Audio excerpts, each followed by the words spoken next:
Ka sorkar jela kal perking biang ya kejingwan rung jung kibriu kibawan nabar ke jela hadin kejing saki ya kejing sedang biang kejing kiu jung ka klam covid-19 hapo ke jela tang hakini ki arpo sau kenta kledan hadu kan rungut kiwe bit tamai ya kejing pang kentup karwengut na East Khasi Hills laingut na Ribhoi barangut na West Garo Hills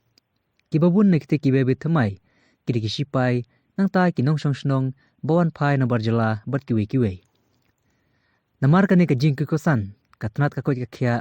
kawan ra ya ka jing penkela, ya ki kandon jing peta halor ka jing rung, jong ki briu ki banabar ka jela. Katkum ka jing penkela, labu kandon, bahkan negatif RT-PCR report, kelong ka pokongsan, ya ki briu ki bawan rung, nasyabar ka jela, kamtam na ka jela Maharashtra, Karnataka, Kerala, Tamil Nadu, Punjab, Delhi, Haryana, Madhya Pradesh, Chhattisgarh, Chandigarh, bat Gujarat.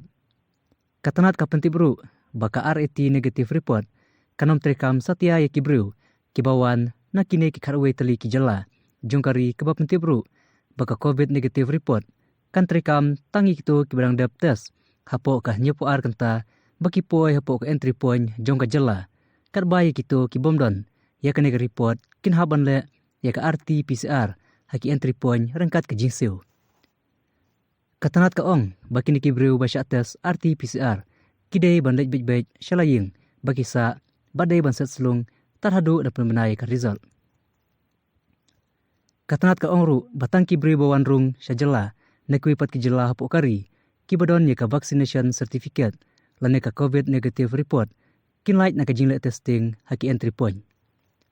Hak juga por nakaliang ka deputy commissioner ka East Khasi Hills ka penjalan biang ye ka Korfeu mit hapo ka distrik nadu ka karwe tarik untuk ubenai kabantrekam nadu ka por ka arba jemen step hadu san ba jemen step kane ka jing penjalan kadai halor ka nongrim bante lakam ya ka jing sapriang jong ka klam hapo ka jela